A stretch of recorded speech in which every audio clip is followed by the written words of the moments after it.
అందరికీ నమస్కారమండి. ఇంకెంత దూరంలో ఉన్నావు? తల్లి ప్రశ్నతో కారు కిటికీలో నుంచి బయటి పరిసరాలు చూస్తున్న శిరీష. దగ్గరికొచ్చేశాం. 15 నిమిషాలు అంతే. ఎందుకమ్మా? అలసటగా ఉందా? అని అడిగింది. ఏమీ లేదన్నట్టు తల ఊపి మళ్ళీ కళ్ళు మూసుకుంది లలిత. ఇంకొద్దిసేపట్లో తన ఊరొస్తుంది. కేశవను చూడొచ్చు.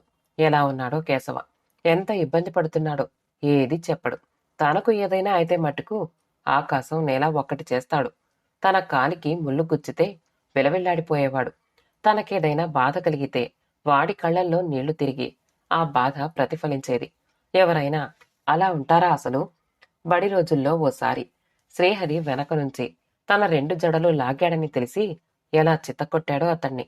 5-6గురు కలిస్తే గాని కేశవను పట్టుకోలేకపోయారు. ఈసారి మా అక్కనేమన్నా అన్నావంటే చేతులిరక్కొడతా అంటున్న కేశవ కళ్ళల్లో కోపాన్ని చూసి మొదటిసారిగా భయపడిన క్షణాలవి. ఊర్లో హైస్కూలున్నా తను ఇంటర్ కోసం పక్క టౌన్కు బస్సులో వెళ్లి రావాలని తెలిసి కేశవ టీసీ తీసుకుని కాలేజీకి దగ్గరలో ఉన్న స్కూల్లో చేరాడని తెలిసి ఆ ప్రేమకు ఆశ్చర్యం, పొసెసివ్నెస్ కి భయం కలిగిన మాట నిజం. తనే కాదు, తనకే కాదు, తన స్నేహితులకు కేశవ తమ్ముడే. ఎవరికి ఏది కావాలన్నా తెచ్చిపెట్టేవాడు. వాళ్ళు మొహమాట పడినా ఏం పర్వాలేదక్కా, మా అక్కెంతో మీరు అంతే అనేవాడు.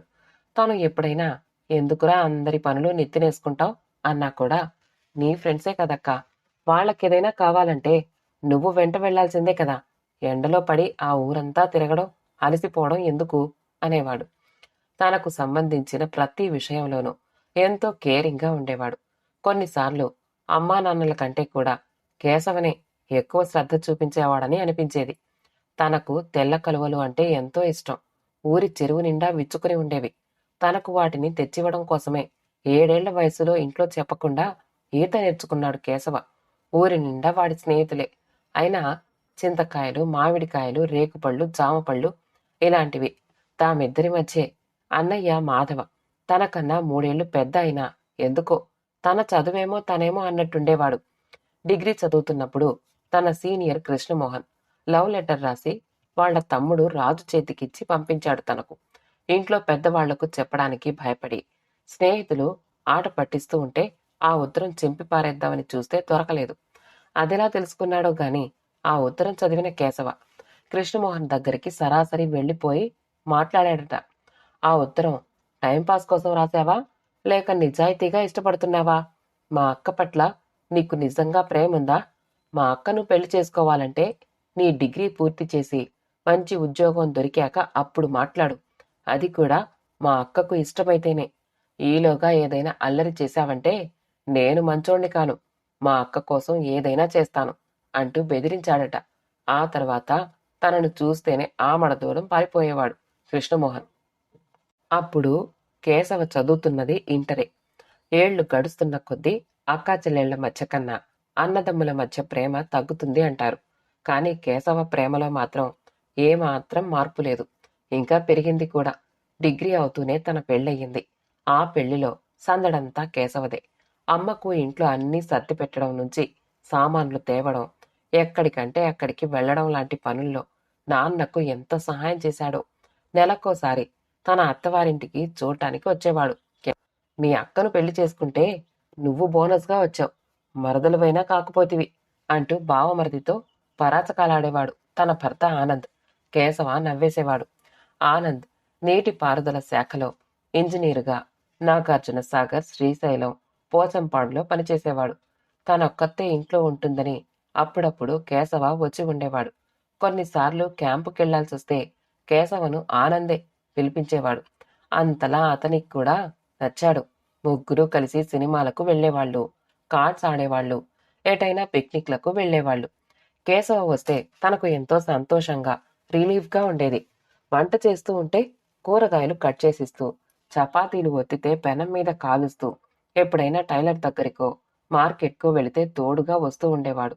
ఇద్దరూ కలిసి బోలెడు పుస్తకాలు చదువుతూ ఆ కథల గురించి, నవలల గురించి చర్చించుకునేవాళ్లు.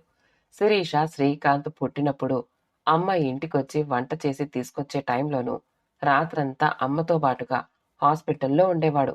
పిల్లల్ని ఎత్తుకోవడం, స్నానం పోయడం, బట్టలు తొడగడం ఎంత బాగా అలవాటు చేసుకున్నాడో.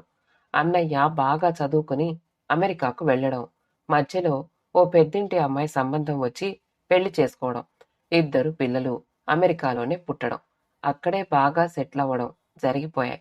కేశవ మాత్రం డిగ్రీ దాకానే చదివి అమ్మా నాన్నల కోసం ఆ ఊర్లోనే ఉంటూ వ్యవసాయం చేపట్టాడు. వ్యవసాయం చేస్తున్నాడని తనకు పెళ్లి సంబంధాలు పెద్దగా రాలేదు. ఓ పేదింటి అమ్మాయిని కట్నమేమీ తీసుకోకుండా చేసుకోవాలి అనేది కేశవ కోరిక. అలాగే తను ఎన్నిక చేసిన లక్ష్మి కోడలిగా ఆ ఇంటికొచ్చింది. మంచి మర్యాద ఉన్న అమ్మాయి. ముఖ్యంగా కేశవను అర్థం చేసుకుని వాడి జీవితంలో అంతర్వాహినిలా కలిసిపోయింది. చూస్తూ ఉండగానే ఏళ్లు గడిచాయి. కేశవ దంపతుల చేతుల్లో సంతృప్తిగా కన్నుమూశారు మా అమ్మా నాన్న. మాధవన్నయ్య కూతురు పెళ్లి ఖర్చుల కోసమని ఊర్లో ఉన్న పొలంలో తన వాటా సగం అమ్మి ఇండియాలోనే చాలా గ్రాండ్గా పెళ్లి చేశాడు. పంపకాల్లో 2 ఎకరాల పొలమే కేశవకు మిగిలింది.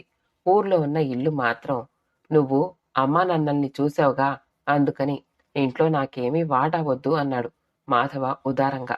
కేశవ ఏమీ మాట్లాడలేదు. ఉండబట్టలేక ఆనంద్ కేశవతో, మీ అన్నయ్య మంచి పొజిషన్లో ఉన్నాడు. తన ఫారిన్ చదువుకి మీ నాన్న ఎంతో ఖర్చు పెట్టాడు కూడా. ఆ 2 ఎకరాల పొలం అమ్మకపోతే ఆయనకు గడవదా? నీకు వదిలిపెడితే బావుండేది. నాకు తెలిస్తే నేనైనా అణిగేవాణ్ణి అన్నాడు. కేశవ వెంటనే, వద్దు బావా, మీకు నా మీద ఉన్న అభిమానం చాలు. అన్నయ్యకు కూడా అమ్మా నాన్నల ఆస్తిలో హక్కుంటుంది కదా. ఏ మాత్రం వీలున్నా నేనే ఆ పొలం కొనుక్కునేవాణ్ణి. కానీ నా దగ్గర డబ్బు లేదు. అసలు మా అక్కకు ఏమైనా ఇవ్వాలన్నా నా దగ్గర లేదు అన్నాడు నిస్సహాయంగా. ఆ పొలం కొనుక్కోవడానికి ఆనంద్ అప్పుగా డబ్బిస్తానన్నా కేశవ ఒప్పుకోలేదు. కేశవకు నెల నెల ఆదాయం వచ్చే ఉద్యోగం ఏదీ లేదు. వ్యవసాయంలో ఆదాయం అంతంత మాత్రమే. మధ్య మధ్య తన దగ్గరకొచ్చేటప్పుడు కూరగాయలు కూరగాయలు తినుబండారాలు పచ్చళ్ళు పొడులు పట్టుకొచ్చేవాడు. లక్ష్మి కూడా సహకరించుకుంటే ఇది సాధ్యపడేది కాదని తనకు తెలుసు. కొన్నేళ్లుగా కేశవ చాలా కృంగిపోయినట్టు కనిపించేవాడు. ఏంట్రా, ఏమైనా ఇబ్బందా అంటే, ఏమీ లేదక్కా అనేవాడు. అడగ్గా కొడుకు శరత్ సరిగ్గా చదువుకోవట్లేదని అల్లరి చిల్లరిగా తిరుగుతున్నాడని చెప్పాడు. కేశవను ఒప్పించి మేనల్లుణ్ణి తెచ్చి తన దగ్గరే ఉంచుకొని స్కూల్లో చేర్పించింది. కేశవ చెప్పిన దానికన్నా మొండితనం ఎక్కువే ఉందని అర్థమైంది. మీరంతా బాగానే ఉన్నారు. తాతయ్య కోసం నానమ్మ కోసం మా నాన్నను ఊళ్ళోనే కట్టిపడేసి సరిగ్గా చదివించక పైకి రానికుండా చేశారు. అందుకే మేమిలా ఉన్నాం అనే శరత్ అభిప్రాయాన్ని ఎంత నచ్చజెప్పినా మార్చలేకపోయింది తను. వాణ్ణి బాగా చదివించాలి అనుకున్న పట్టుమని 10 నెలలు బలవంతంగా ఉండి మళ్ళీ ఊరికి వెళ్ళిపోయాడు. కూతురి పెళ్లికి, ఆ తర్వాత అప్పులకి కేశవ ఆ 2 ఎకరాలు అమ్మాడని తెలిసి చాలా బాధపడింది. ఈలోగా శిరీష మెడిసిన్, శ్రీకాంత్ ఇంజనీరింగ్ పూర్తి చేశారు. శిరీష పీజీలో ఉండగా డాక్టర్ విజయ్తో పెళ్లి కాగానే ఇద్దరు ఈరాన్ వెళ్లి కొన్నాళ్లకు ఇండియా వచ్చి నర్సింగ్ హోం పెట్టుకున్నారు. శ్రీకాంత్ కూడా అమెరికాలో ఎంఎస్ చేసి సంధ్యతో పెళ్లి కాగానే అక్కడే ఇద్దరు ఉద్యోగాలు చేసుకుంటున్నారు. 10 ఏళ్ల క్రింద ఆనంద్ చనిపోవడంతో తన చుట్టూ చీకట్లు కమ్ముకున్నాయి. ఆరోగ్యం కూడా దెబ్బతిన్నది. అదివరకే శిరీష దగ్గర తను ఉండను అనడంతో వాళ్లే పిల్లల కోసం తమ ఇంట్లోనే పై ఫ్లోర్లో ఉంటున్నారు. తమకు ఎప్పటికీ ఇంట్లోనే ఉండేలా వంట మనిషి ఉంది. పై పనులకు ఇంకో ఆవిడుంది. రోజు శిరీష వచ్చి చూసి కాసేపు మాట్లాడుతూ ఉంటుంది. ఒక విధంగా జీవితం సాఫీగానే సాగుతోంది. ఇప్పుడీ వార్త, కేశవ ఇళ్లమ్ముతున్నాడని.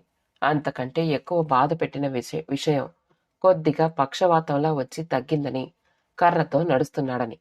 కొడుకు సిటీలోనే ఉంటూ ఏదో చిట్ ఫండ్ ఫైనాన్స్ కంపెనీలో పనిచేస్తున్నాడని, అందులో డబ్బులు వాడుకున్నాడని, కట్టకపోతే ఊరుకునేది లేదని వాళ్ళు ఒత్తిడి చేస్తున్నారని, ఎలాగైనా ఇల్లమ్మి డబ్బు ఇవ్వమంటున్నాడని తెలిసి ఇంకా బాధ కలిగింది. ఇల్లు మరొకరి ఆధీనంలోకి వెళ్లకముందే ఒక్కసారి చూసి రావాలని, ఆ ఇంటితో ఉన్న జ్ఞాపకాల్ని మరోసారి తలుచుకోవాలని బలంగా అనిపించింది. కేశవ ఇబ్బందులు ఏమిటో ఓసారి అడిగి తన చేతనైనంత సాయం ఏదైనా చేయాలని కూడా అనిపించింది. అందుకే ఇప్పుడే ప్రయాణం. ఆదివారం అయితేనే శిరీషకు కొంచెం సమయం చిక్కుతుంది. కాని ఏమిటో సడన్ గా నిన్న, అమ్మా, రేపు మనం అమ్మమ్మ వాళ్ళ ఊరెళ్తున్నాం అన్నది. అమ్మా, ఊరొచ్చింది, నిద్ర పట్టిందా? శిరీష అడుగుతూ ఉంటే ఆలోచనల దారం తెగింది. ఊరు చాలా మారింది. ముందున్న చెరువు చెక్కిపోయి చిన్నగా అయ్యింది. అయినా కలువ మొగ్గలు నిండుగా ఉన్నాయి. రాజరత్నం పాన్ షాప్ ఉన్న చోటునే ఓ బిల్డింగు, అందులో పెద్ద కిరాణా షాపు వెలిశాయి. ఆ పక్కనే సెలూన్ కొంచెం మారి అద్దాలతో నీట్‌గా కనిపిస్తోంది. మణెమ్మ టైలర్ మాయమయ్యి ఓ రెడీమేడ్ బట్టల షాప్ వచ్చినట్టుంది. ఈ ఊరిని మళ్ళీ చూస్తానా అనిపించింది లలితకు. చూస్తూ ఉండగానే ఇంటి ముందు కారాగింది. ఓ పక్కన ప్రహరీ, కొంచెం కూలిరాళ్ళు, మట్టి కుప్పగా పడుంది. అందులో నుంచే ఓ బఠానీ తీగ నిండా గులాబీ రంగు పూలతో తొంగి చూస్తోంది. పెద్ద వేప చెట్టు పచ్చిగా ఉండి బోలెడంత నీడ ఇస్తోంది.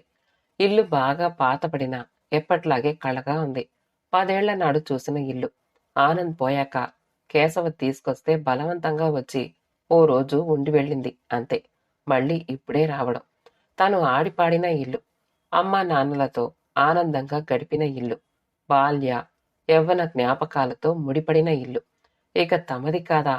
కనీసం కేశవది కూడా కాదా? ఇక కేశవ ఎక్కడుంటాడు? ఆలోచనలతోనే శిరీష చేయి పట్టుకుని లోపలికి అడుగు పెట్టింది లలిత. అక్కా! అంటూ చేతికర్రతో మెల్లగా నడుస్తూ వచ్చి గట్టిగా చేయి పట్టుకున్నాడు. ఇద్దరి కళ్ళల్లోనూ నీళ్లు తిరిగాయి. ఏంట్రా ఇది? ఇలా అయిపోయావ్? నాతో మాట మాత్రం చెప్పకూడదా? నేనంత పరాయిదాన్నయిపోయానా? లేక ఏమీ చెయ్యలేను అని అనుకున్నావా? మాట పూర్తిగానే గొంతు కాద్గదమయ్యింది. లేదక్కా, నువ్వు బాధపడతావని. అయినా బాగానే ఉన్నానుగా అన్నాడు కేశవ. అతని గొంతులో ఎప్పుడూ కనిపించని దిగులు ధ్వనించింది. నువ్వు రెస్ట్ తీసుకో అక్కా. నేను రిజిస్టర్ ఆఫీస్ దాకా వెళ్ళి ఇప్పుడే వస్తాను అన్నాడు. నా కారులో వెళ్దాం మావయ్యా. నేను కూడా వస్తాను. అమ్మ కూడా రావాలి కదా సంతకం పెట్టడానికి అన్నది శిరీష. అక్కడ ఎంతసేపు పడిగాపులు పడాలో ఏమిటో. అక్కను ఇంటి దగ్గరే ఉండనివ్వు. సంతకం అవసరమైతే అప్పుడు కారు పంపుదాం అన్నాడు కేశవ. మేనమామకు తన తల్లి అంటే ఎంత ప్రేమో మరోసారి అర్థమైంది శిరీషకు. కాఫీ తాగి వాళ్ళిద్దరూ వెళ్ళిపోయారు. లలిత పెరట్లోకి వెళ్ళింది. నిండా ఆకుకూరలు, కూరగాయ మడులు చక్కగా పెరుగున్నాయి. ఎంత పెద్ద పెరడు! సిటీలో ఇంత జాగా ఉంటేనా? ఈ ఇల్లు అమ్ముకుంటే ఎక్కడుంటారు? గాఢంగా నిట్టూర్చింది లలిత. మొక్కలు చూస్తున్నారా వదినా? వెనకాల లక్ష్మి మాటలు వినిపించి చూసింది. మీరు పెరిగిన పరిసరాలు చూసుకుంటున్నారా? ఆ, బహుశా ఆఖరిసారి అన్నది లలిత దిగులుగా. ఏం చేస్తాం? ఆయన కూడా చాలా బాధపడుతున్నారు. కానీ తప్పని పరిస్థితి వచ్చింది. ఉన్న 2 ఎకరాలు ఇదివరకే చదువులకి, శైలు పెళ్లికి అమ్మేశాం. 2 ఏళ్ల నుంచి ఇల్లు అమ్మేద్దామని శరత్ వెంటపడుతూనే ఉన్నాడు. మీ తమ్ముడే ఎలాగో నచ్చజెప్పి ఆపుతూ వచ్చారు. ఇక 2 నెలల క్రింద వాడే వచ్చి స్నేహితుల ద్వారా ఇల్లు బేరం కుదిర్చి అడ్వాన్స్ తీసుకుని వెళ్ళాడు. ఇక చేసేదేముంది? నిర్వేదంగా అన్నది లక్ష్మి. అంత అవసరం ఏమొచ్చిందట? అడిగింది గాని ఎందుకు అడగడం? బాధ పెట్టడానికి కాకపోతే అనుకుంది. మీ దగ్గర దాచేదేముంది వదినా? శరత్ను మంచి స్కూల్లో, కాలేజీలో చేర్పించి ఫీజులు కట్టినా, అడిగినవన్నీ కొనిచ్చినా చదువుకునే రోజుల్లో సరిగ్గా చదువుకోలేదు. మంచి ఉద్యోగమూ లేదు. ఏదో చిన్న ప్రైవేట్ జాబ్ చేస్తున్నాడు వాడు. ఇక ఇద్దరూ ఇష్టపడ్డారేమో. ఆ అమ్మాయికి ఇంట్లో వాళ్ళు వేరే సంబంధం చూసినా వద్దని పెళ్లి చేసుకున్నారు. తెలిసిందే కదా! కొన్నాళ్లు మా దగ్గరే ఉన్నారు. ఆ తర్వాత కోడలికి ఈ పల్లెటూరు నచ్చలేదు. బస్తీలో కాపురం పెట్టారు. మేము వద్దనలేదు. ఇద్దరికీ పొదుపు లేదు. దాంతో బాగా అప్పులై అందరూ ఇంటి మీదకొస్తున్నారని ఇప్పుడు ఇల్లమ్మి ఆ డబ్బు తీసుకుంటానని గోల. అయ్యో! నాకు ఈ విషయాలేవీ తెలియవు. ఎప్పుడైనా ఫోన్ చేసినప్పుడు కేశవ కూడా ఏమీ చెప్పడు. ఈ వయసులో ఇల్లమ్ముకుంటే మీరెక్కడుంటారు లక్ష్మి? లలిత మనసంతా ఎలాగో అయింది. ఇక్కడ తన తోడబుట్టినవాడు ఇంత బాధపడుతూ ఉంటే తాను అన్నయ్య మాత్రం సుఖంగా సౌకర్యంగా ఉన్నారు. తల్లిదండ్రులు తమ పిల్లల్ని ఒకేలా పెంచి పెద్ద చేస్తారు. కాని వాళ్ల జీవితాలు ఎంత వేరుగా ఉంటాయి. మమ్మల్ని తన దగ్గరకే వచ్చి ఉండమని శరత్ అంటున్నాడు గాని వాడిది చిన్న ఇల్లే. పిల్లలతో ఏం సరిపోతుంది? నేను ఎలాగోలా సర్దుకున్నా మీ తమ్ముడు అక్కడ ఉండలేరు. పక్క సందులో రంగయ్య గారని రిటైర్డ్ హెడ్ మాస్టర్ గారింట్లో 3 రూమ్ల పోర్షన్ ఉంది. అక్కడికి వెళదామని అనుకుంటున్నాం. అదొక్కటే కొంచెం అద్దె తక్కువ. కాకపోతే నా కుట్టు మిషన్కి, మీ తమ్ముడి ట్యూషన్లకి ఇబ్బందవుతుందేమో చూడాలి. చెప్పి చెప్పనట్టుగా కొడుకు దగ్గరికి వెళ్ళలేమని చెప్పినట్టు అనిపించింది లలితకి. కేశవ ట్యూషన్స్ చెప్తున్నాడా? తనలో తాను అనుకుంటున్నట్టుగా అన్నది. అవును దినా, వ్యవసాయం లేదుగా, అప్పట్నుంచే చెప్తున్నారు. 8th నుంచి 10th పిల్లలకు చెప్తారు. మనిల్లు మెయిన్ రోడ్కే ఉంది కనుక ఇంట్లో చిన్న కిరాణా షాప్ కూడా నడుపుతున్నాం. బడి ఎదురుగానే కదా. పిల్లల కోసం పెన్నులు, పెన్సిళ్ళు, నోట్ బుక్స్, బిస్కెట్లు, చాక్లెట్లు కూడా బాగానే అమ్ముడుపోతాయి. ఈ ఇల్లు మాకు నిలువ నీడే కాదు, జీవనాధారం కూడా. ఇంటెనక పండే కూరగాయలు రాములు అనే ఆయన మా దగ్గర కొని పక్క బస్తీలో అమ్ముకుంటాడు. నేను కూడా పక్క టౌన్లో రెడీమేడ్ షాప్ వాళ్ళ ఆర్డర్కి బట్టలు కుట్టి ఇస్తుంటాను. ఊర్లో బట్టల కన్నా అవే కాస్త ఎక్కువ డబ్బులొస్తాయి. ఏదో ఉన్నంతలో గుట్టుగా గడుపుకొస్తున్నాం. శైలు బాగానే ఉంది. అల్లుడు కూడా మంచివాడే. వీడి జీవితమే ఇట్లా అయింది. ఇంత జాగాతో ఇల్లు మళ్ళీ కొనగలమా? చెప్తోంది లక్ష్మి. లలిత మనసంతా తెలియని వేదనతో నిండిపోయింది. కేశవ తెలివి తక్కువవాడు కాదు. కష్టపడి పని చేయనివాడు కాదు. అన్ని విధాల అనుకూలవతి అయిన భార్య. అయినా అమ్మా నాన్నల కోసం ఇంటి పట్టునే ఉండి వాళ్లని, వ్యవసాయాన్ని చూసుకుంటూ ఉండిపోయాడు. కేవలం వ్యవసాయంతో ఎవ్వరూ ధనవంతులు కాలేరని తెలిసి కూడా దాన్ని అంటిపెట్టుకుని ఉన్నాడు. వెనకటి పరిస్థితులు వేరు. అప్పుడు ఇన్ని ఖర్చులు, పోటీలు లేవు గనుక ఆ రోజుల్లో గడిచింది. అసలు అమ్మా నాన్నలది పొరపాటే. ఆ పొలం అంతా కూడా కేశవకు ఇచ్చుండాల్సింది. ఏమో అప్పుడెలా ఉండేదో. కారొచ్చింది. లలిత వెళ్ళి యాంత్రికంగా తన పేరు పిలిచినప్పుడు సంతకం పెట్టొచ్చింది. కాని మనసు ఆలోచిస్తూనే ఉంది. కేశవకు ఏదైనా సహాయం చెయ్యాలి. వాడి జీవితం ఇంత నిస్సహాయంగా ఉండకూడదు. తన పెన్షన్ ఖాతాలో ఏదైనా మిగులు డబ్బుంటే ఇవ్వాలి. ఒప్పుకోకపోతే లక్ష్మికి నచ్చజెప్పి ఇవ్వాలి. తన దగ్గర వచ్చి ఉండమంటే వింటాడో లేదో. పోనీ అలాగైనా ఒప్పించాలి. అలా అనుకున్నాక లలిత మనసు తేలికపడింది. అందరూ కూర్చొని భోజనాలు చేస్తూ ఉంటే శిరీష తన చిన్నప్పటి కబుర్లు చెప్పి నవ్వించింది. కేశవ కూడా నవ్వుతూ ఉంటే మీరుంటే ఎంత సంతోషమో ఆయనకి అని సంబరపడింది లక్ష్మి. అన్నీ లలితకు ఇష్టమైన వంటకాలే. ఎంత జ్ఞాపకమో కేశవకి అనుకుంది లలిత.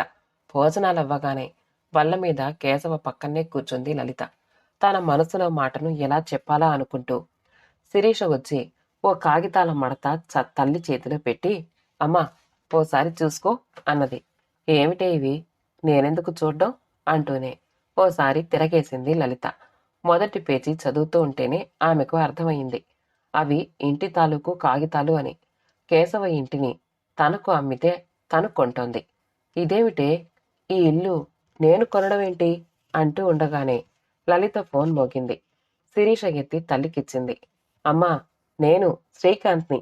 సంతోషమేనా అమ్మా? మీ తమ్ముడికి ఇప్పుడేమీ ఇబ్బంది ఉండదుగా అంటున్నాడు. సప్త సముద్రాల అవతల ఉన్న కొడుక్కి తన పరివేదన ఎలా తెలిసింది?